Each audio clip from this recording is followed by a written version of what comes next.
Assalamualaikum warahmatullahi wabarakatuh. Bismillah, tawakkaltu ala Allah, la hawla wa la quwwata illa billah. Asyhadu an la ilaha illallah wa asyhadu anna Muhammadar Rasulullah. Allahumma salli ala sayyidina Muhammadin wa ala alihi wa sahabatihi ajmain, amma ba'd. Kita lanjutkan.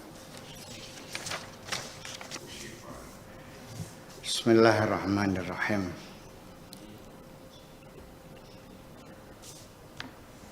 Poin ke 81 ya. Dan alinea terakhir. Ya. Bismillahirrahmanirrahim. Kushifa li an wajhi kulli syai'. Telah terbuka bagiku tentang wajah segala sesuatu. Nah, tentang wajah segala sesuatu ini bahasa Indonesia nggak masuk. Iya. Maksudnya adalah an dzati kulli syai'in, tentang zat segala sesuatu. Wajah itu adalah tampilan, ya, sudut pandang. Fara'aituhu, maka aku melihatnya muta'alliqan biwajhihi, adalah sangat bergantung dengan wajahnya, wajah Allah. Wa an jismi kulli syai'in, dan tentang jisim segala sesuatu. Fara'aituhu muta'alliqan bi amrihi, aku melihatnya tergantung kepada perintahnya, wa nahyihi, dan larangannya, wa qala li undur ila wajhi. Dia berkata, Tuhan berkata kepadaku, lihatlah kepada wajahku. Fanazartu, maka aku pun melihatnya, melihat wajah Tuhanku. Faqala, lalu dia berkata, laisa ghairi, tidak ada selain aku. Faqultu, lalu aku pun berkata, laisa ghairuka, tidak ada selain engkau. Wa qala undur ila wajhika, lalu dia berkata, lihatlah kepada wajahmu. Fanazartu, lalu aku pun melihat wajahku. Faqala laisa ghairuka, tidak ada selain kamu. Faqultu laisa ghairi, lalu ku katakan kepadanya, tidak ada selain aku. Faqala ukhrij, kemudian dia berkata kepadaku, keluarlah. Fa antal faqih, engkau adalah ahli fikih. Fa kharajtu as'a fil fiqh, lalu aku keluar bekerja keras menggali fikih. Wa sahhali qalbul aini, dan benarlah, tepatlah menjadi terang kepadaku qalbul ain, hatinya mata. Artinya apa? Hatinya mata itu hakikat sesuatu, zat. Faqallabtuha, lalu kubalikan bil fiqhi, dengan fikih. Wa ji'tu biha ilaihi, lalu kubawa fikih itu kepadanya. Faqala, lalu dia berkata, la anduru ila masno, aku tidak melihat dari apa saja yang tercipta. Qultu al-ainu huwal al-qawlu, inna aina syai'i aw mahiyatuhu wa dhatuhu hiya ainullah.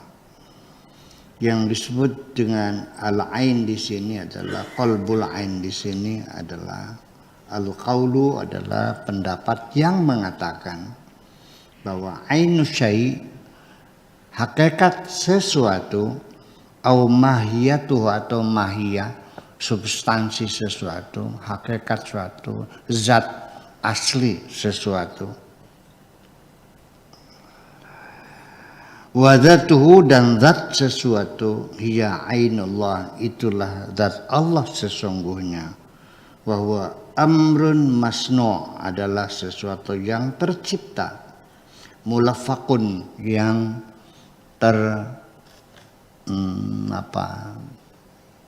termanipulasi, ya, mulafakun. Li'annahu sigha fi hurufin, karena ia adalah dibentuk dengan huruf-huruf. Wal hurufu talfiqun, dan huruf-huruf adalah manipulasi. Ya, sampai sekarang masih banyak orang yang tidak paham maksudnya huruf itu apa. Lil haqiqati, terhadap satu hakikat. Li'annal haqiqata fauqal huruf, kan hakikat sesuatu itu berada di atas huruf-huruf.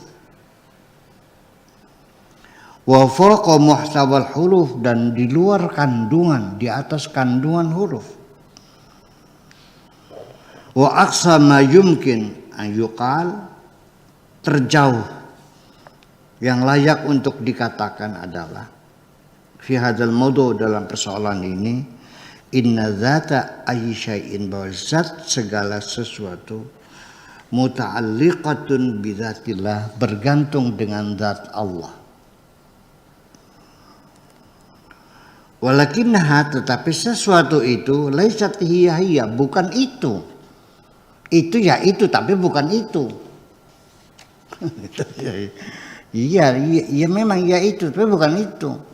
Memang bergantung dengan zat Allah, tapi itu bukan zat Allah, bukan. Apa yang dapat kamu lihat itu bukan zat Allah, bukan. Laisat hiya. Ainu zat al-ilahiyah, zat ilahiyah yang sesungguhnya adalah itu. Wa illa nakunu bidzalika qad qallabna al-aina. Kalau tidak demikian, maka berarti kita telah membalikkan hakikat sesuatu, walafaqna al-haqiqat, dan kita memanipulasi hakikat. Firman Tuhan mengatakan, inni khaliqum basyaran min tin. Aku menciptakan manusia dari tanah liat. Aku menciptakan manusia dari tanah liat. Aduh.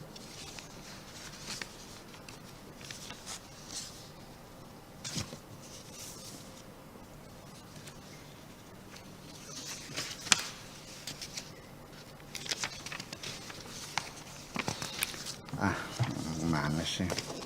Kok nggak ada semua? Ini Allah ya Rabbi. Ini khalaq, mana tadi itu? Ini khaliqum basyaram min tin. Aku menciptakan manusia dari tanah. Fa idza sawaituhu, maka ketika sudah aku sempurnakan bentuknya, artinya sudah ada gambar tangannya, sudah ada gambar matanya, sudah ada kelaminnya, sudah bentuk gambar yang sudah jelas.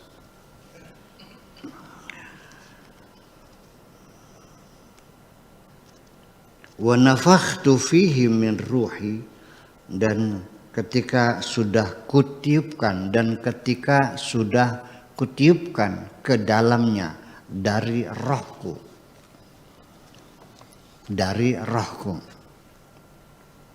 faqa'u lahu sajidin, maka bersujudlah kamu semuanya kepadanya,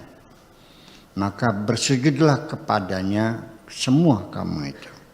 Faqa'u lahu sajidin,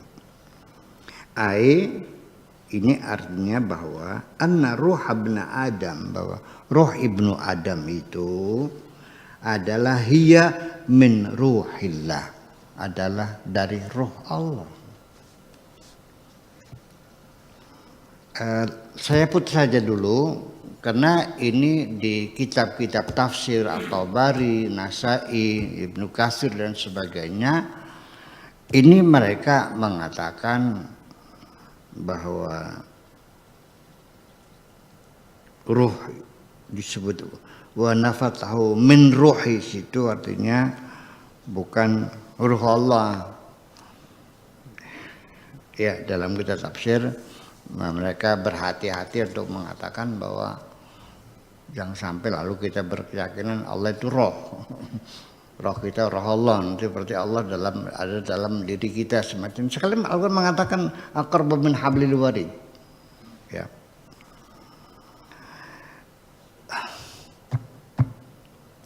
Allah seperti Allah nur samawati wal ard. Allah adalah cahaya langit bumi. Mereka enggak mau mempermufassirin itu. Jadi Allah khaliqun. Allah mencipta nur samawati wal ard. Jadi bukan Allah bukan nur samawati wal ard, Allah bukan cahaya langit bumi. Allah mencipta cahaya langit bumi. Kata mencipta dari mana? Ya mereka datangkan dengan takwil semacam itu. Nah, ketika Allah mengatakan wa nafakhtu fi min ruhi, itu bukan berarti dari ruh Allah di situ. Itulah jadi masalahnya ketika kita menafsirkan ayat Al-Qur'an itu selalu dilatar belakangi oleh ideologi masing-masing.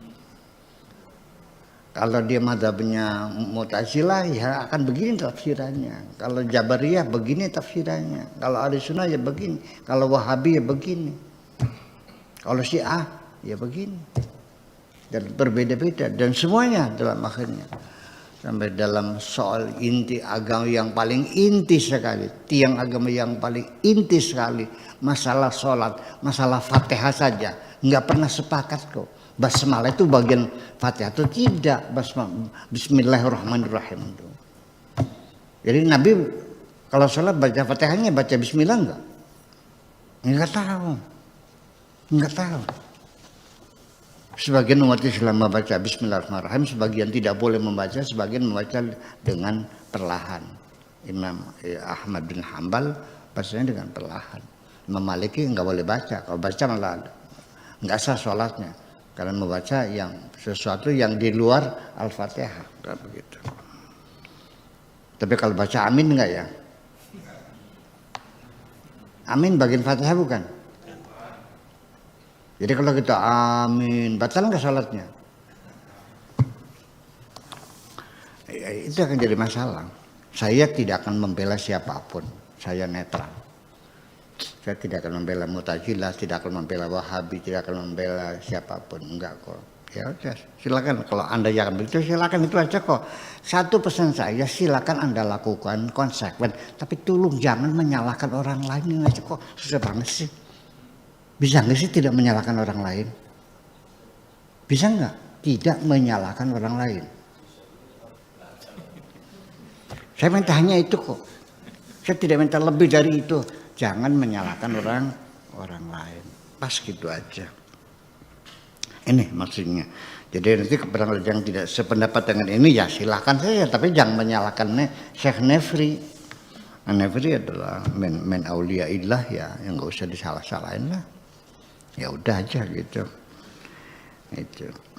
Jadi yang penting nanti ini pesan saya.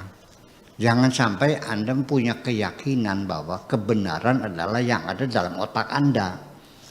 Apabila ada orang berpikiran berbeda dengan Anda, berarti Anda simpulkan salah. Nah akhirnya orang salah dunia salah semua, yang benar kamu sendiri. Sebab nanti yang masuk surga hanya kamu sendiri sih. Yang lain kamu larang masuk surga. Iya. Atau minimal ya yang masuk surga itu sekarang ini. Penduduk dunia ada 8 miliar. Seperempatnya, jadi berapa seperempatnya tuh? 2 miliar ya, atau 1,5 miliar lah, hampir seperempatnya. Nah, adalah beragama Islam. Berarti Islam ini minoritas kan? Iya dong. Islam itu minoritas, bukan mayoritas. Mayoritasnya di cadang pinggang. Iya. Mayoritasnya di cadang pinggang. Kalau di dunia mah minoritas Islam. Dari minoritas itu nanti dibagi 73 golongan, 72 masuk neraka semua. Yang masuk neraka cuma satu golongan. Jadi dibagi 73 jadi 1/73 yang masuk surga. Dikit banget sih. Apa memang Rasul menghendaki begitu? Apa memang Rasul menghendaki begitu sampai dikatakan sataftariqu ummati ila 73 firqatan? Apa Nabi menghendaki umatnya tidak masuk surga semua gitu? Bukan saya tidak percaya kepada hadis Nabi. Bukan saya tidak percaya pada Nabi, tidak. Iya, tapi enggak ngomong itu aja persoalannya kok. Ini umat Islam enggak paham. Kalau ada orang mencurigai hadis Nabi, itu dianggapnya murtad. Kalau Imam Bukhari curiga enggak? Imam Muslim curiga enggak? Ini curiga semua aja. Makanya ada Sahih Bukhari karena dicurigai ditolak. Yang ditolak bukan palang tanggung, 600.000 ditolak. Semua kecuali yang lolos hanya 14.000 dari 600.000. Artinya kecurigaannya besar sekali. Artinya pada zaman itu pemalsuan hadis luar biasa. Itu aja persoalannya. Apa yang diseleksi Imam Bukhari mungkin enggak ada yang terselip dalamnya. Itu persoalannya. Kenapa Imam Bukhari boleh mencurigai saya enggak boleh? Itu aja persoalannya. Itu persoalannya. Itu jadi jangan dulu terburu-buru mengatakan ingkarus sunnah dan segala macam lah. Ya itu aja. Ini karena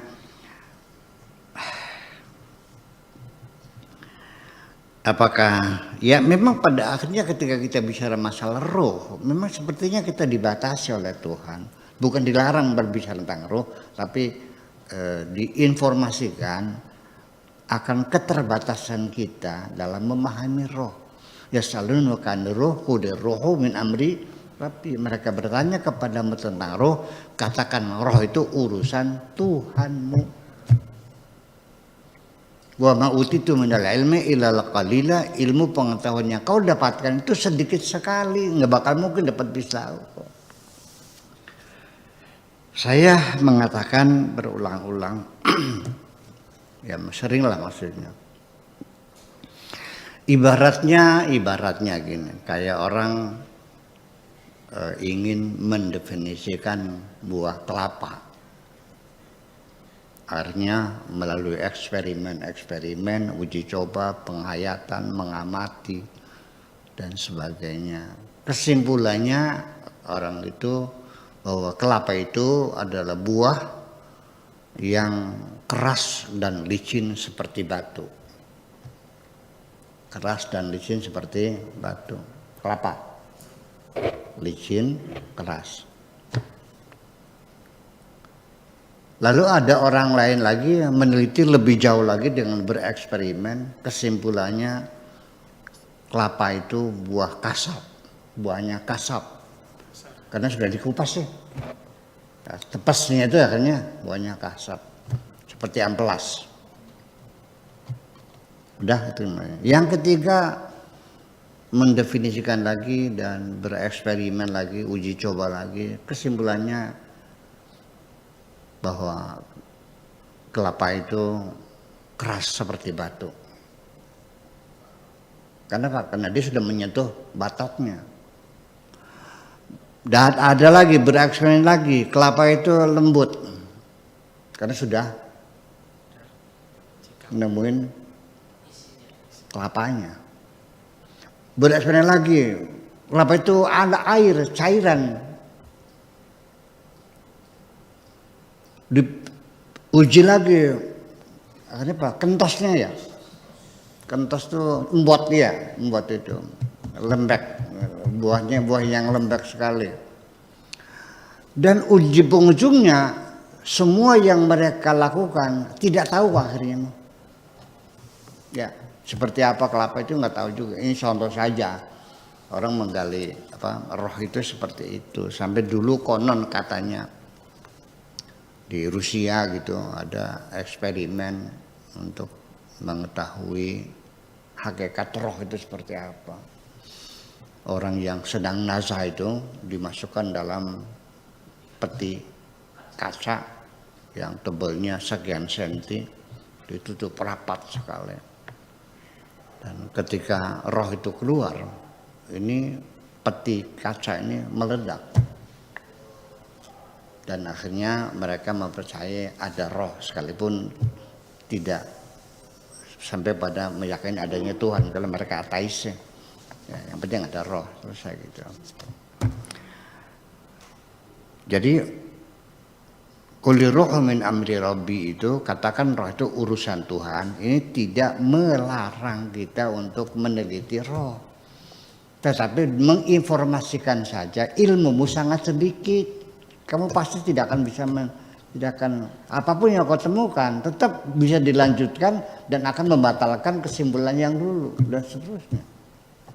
Itu aja persoalannya. Ilmumu sangat sedikit sekali. Li'anna dzatal ilahiyah laisa kamitslihi syai'. Ya hiya nafkhatun lahu sajidin, ay anna ruha ibnu adam hiya min ruhillah. Hiya nafkhatun min ruhillah, itu adalah tiupan, roh itu tiupan dari roh Allah. Lah ta'alluqun bidzatillah, yang berta'alluq dengan zatullah, walakinnaha laisat hiya, tetapi bukan itu. Berta'alluq dengan apa namanya, dengan zatullah, tetapi roh itu ya bukan itu. Li'anna dzatal ilahiyah, karena zat ketuhanan, laisa kamitslihi syai', karena zat ketuhanan tidak serupa dengan apapun.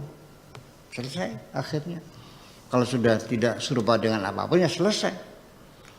Makanya ini lagi ngetren ya, lagi gaduh para ulama Wahabi yang tetap menafsirkan Ar-Rahmanu 'alal 'arsy istawa, Allah bertengger di atas arsy. Ya udah, pokoknya Allah ada di arsy, sudah selesai, kata orang begitu. Ya udah. Jadi di mana? Di arsy dia. Jadi di sana kerajaannya, iya di arsy. Allah punya mata, ya punya. Allah punya telinga, Allah punya tangan. Yadullah fawqa aydihim, ya sudah, Allah punya tangan. Artinya tidak usah ditafsirkan ala kekuasaan Allah, enggak usah. Ya udah punya tangan, ini tangan aja. Yang ngomong Allah sendiri. Itu kata ulama Wahabi.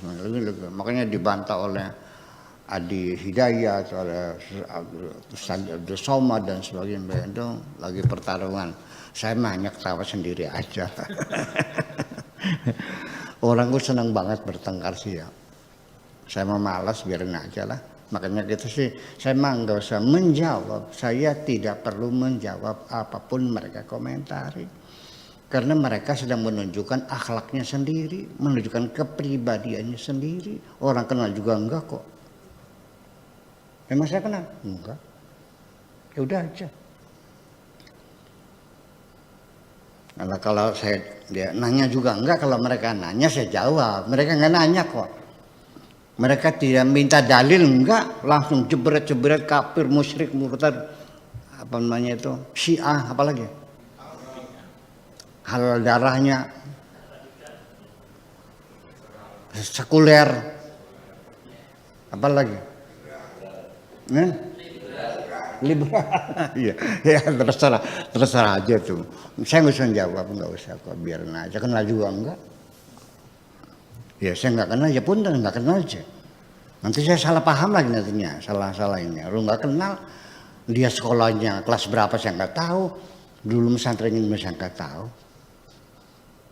Ya kan begitu aja persoalan saya. Jadi ya nggak ada masalah. Dan saya juga tidak dendam, tidak marah, nggak ada masalah. Nggak ada masalah. Saya dendam enggak, marah enggak juga. Ya saya mah senang-senang aja. Terus ini yang gombel juga enggak kok. Saya gombel enggak mukanya? Telinga saya putus enggak? Enggak kok, ya udah aja. Ya udah, terima kasih. Ya, terus kalau komentarnya nggak pernah juga enggak kok. Ya kalau mau baik-baiknya datang aja, kenalan aja dulu. Datang sini pasti saya hormati kok. Ya kenal juga enggak. Dulu ketika kita masih punya moral, ketika kita akan menegur orang saja kan minta punten dulu. Pak, punten saya mohon izin. Ya gimana? Boleh nggak saya berpendapat? Kali itu. Sopan kok. Sekarang enggak ada. Langsung jebret-jebret, saling hujat-menghujat, saling salah menyalahkan, caci mencaci, tuduh menuduh. Bahwa moral kita sudah ambruk kok. Cuma lagi ya udah. Karena itu kita sekarang lagi masuk era demokrasi, maka terjadi kegaduhan ya semacam itu. Itulah ya, kegembiraan yang berlebihan menghadapi era demokrasi, maka menimbulkan kegaduhan-kegaduhan. Dan banyak orang mengkhawatirkan bahwa kegaduhan ini dikhawatirkan menggoncang negara. Tidak, saya tidak ragu, tidak bimbang, tidak curiga. Kegaduhan ini adalah sesuatu yang mesti harus terjadi supaya kita cepat terbangun kehidupan yang demokrasi. Kalau Anda masak nasi, jangan Anda cegah air itu mendidih. Biarkan air mendidih supaya nasinya cepat matang. Biarkan dia gaduh. Teruskan, kalau perlu kita ciptakan kegaduhan yang baru lagi. Supaya cepat matang demokrasinya, betul nggak? Iya. Itu aja kok. Oke. Lalu selanjutnya, ya abdu, qul lil abidi, wahai hambaku, katakanlah kepada para hambaku. Abid itu jamaknya abdun.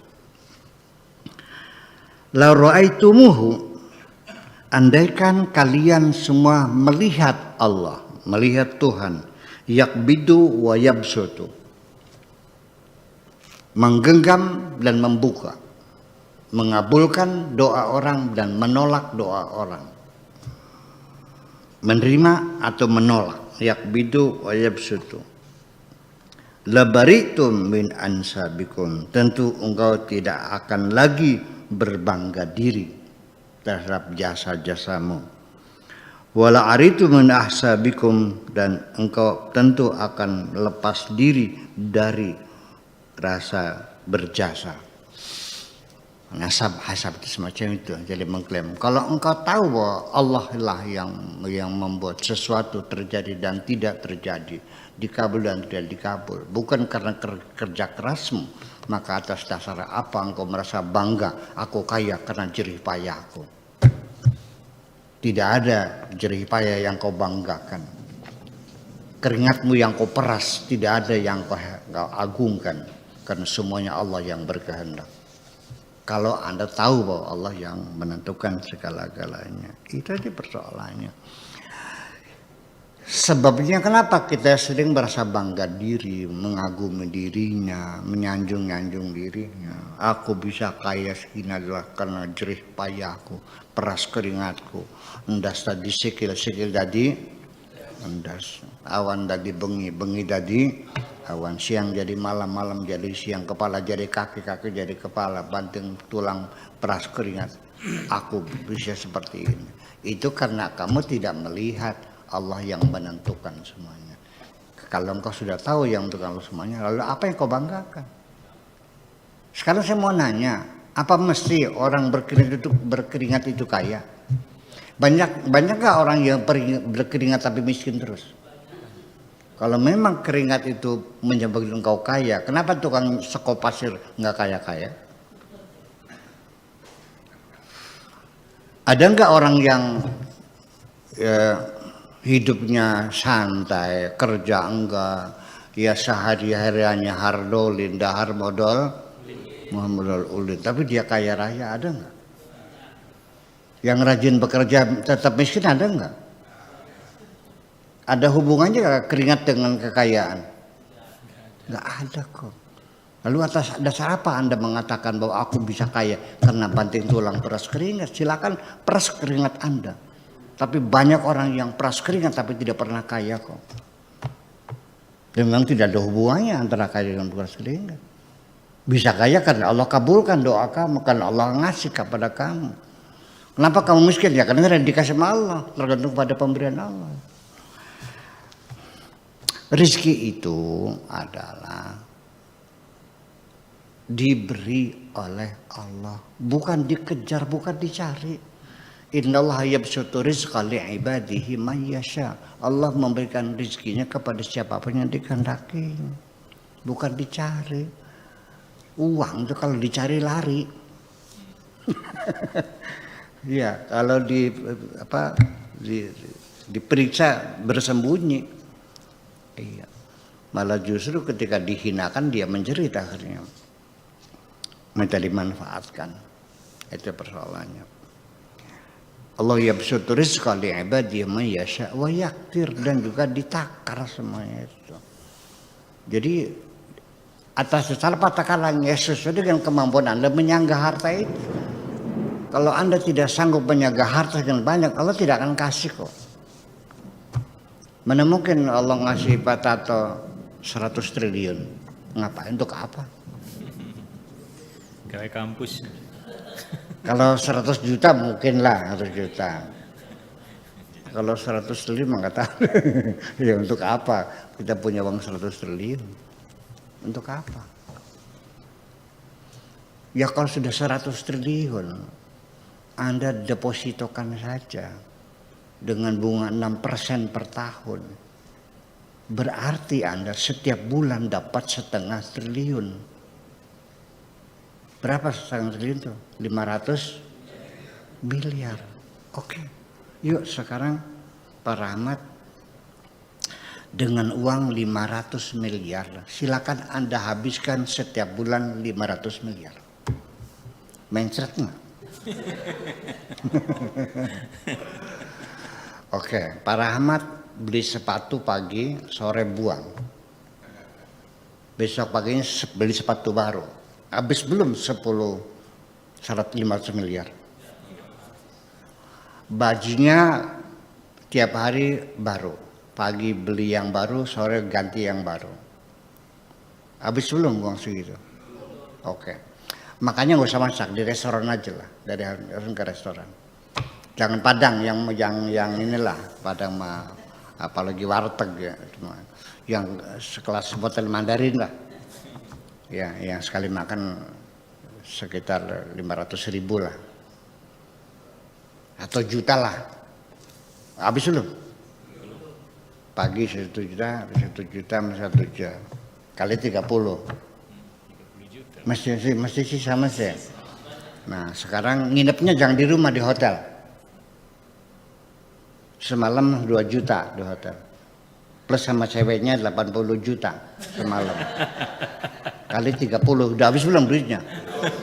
Mencret loh. Iya, untuk apa? Untuk apa itu semuanya? Kan gila. Jadi kalau ngayal jangan pelang nanggung dong. Yuk sama saya ngayal setinggi langit. Iya, pokoknya yang kelasnya 80 juta, yang short time ya, yang long time ya mungkin 120 juta lah barangkali. Iya. Mau kelasnya kelas apa gitu. Yang 200.000 juga ada. Yang 20.000 ada. Di atas reservoir. Pakai tikar bodol. Kan kegilaan semuanya itu. Dan pasti akan ditakar oleh Tuhan. Maka siap menerima takaran itu sendiri. Saya dinamanya, ditakar dong. Kalau nggak ditakar gimana? Ya nggak lucu dong. Artinya bahwa ketika saya membangun pondok, lalu uang itu jelgenek gitu kan, brol datang, bangun. Nggak lucu. Aku juga nggak bangga. Gimana senengnya? Yang duitnya datang sendiri dari langit ya. Kita merasa puas dalam mengabdi kepada Tuhan. Karena kita masih sadar dengan keringat kita. Iya kan? Ya dari Rp1, Rp2, Rp1, Rp2. Dibeliin batu, beliin pasir, bikin ini lagi. Nanti nunggu lagi, pere dulu tukangnya. Libur nanti datang ada uang lagi, bangun lagi. Ya sampai 25 tahun kita di sini. 25 tahun kita di sini. Iya. Terjadi seperti ini dengan segala jerih payahnya karena ada kelimatannya. Begini, ketika orang yang mendapatkan harta karena kerja keras ya, hidup ekonomis ya, dengan segala penderitaannya, modal dengkur dari mulai yang paling bawah, dari mulai menggembala kambing sampai nernak bebek dan sebagainya, berpuluh-puluh tahun baru dia menjadi kaya raya. Percayalah, dia lebih menikmati kekayaannya itu dan akan sangat berhati-hati menggunakan uang itu. Percaya nggak? Makan sate, dirasakan nikmatnya sate karena dia sadar bahwa mendapatkan uang untuk beli sate ini tidak mudah. Tapi ketika Anda jadi orang kaya karena dapat warisan, Anda akan berfoya-foya. Percaya, ludes semuanya itu. Ketika mendapatkannya dengan mudah, iya, plok dan warisan tiba-tiba jadi kaya. Artinya apa? Ya akhirnya jadi pedagang. Tahu nggak dagang apa? Dagang sawah.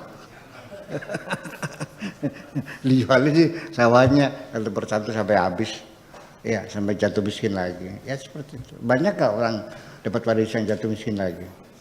Ya iya, karena dia tidak tahu bagaimana mendapatkan uang itu. Itu makanya Allah itu memberikan rezeki, dibagikan, bukan dicari ya, dibagikan oleh Allah.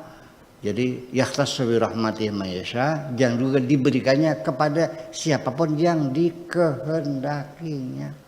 Jadi artinya ketika engkau meminta rezeki sama Allah, bukan hanya baca ya rozaknya ya 308 kali, tapi juga mempersiapkan diri sehingga Anda layak untuk diberi. Terima kasih. Assalamualaikum warahmatullahi wabarakatuh.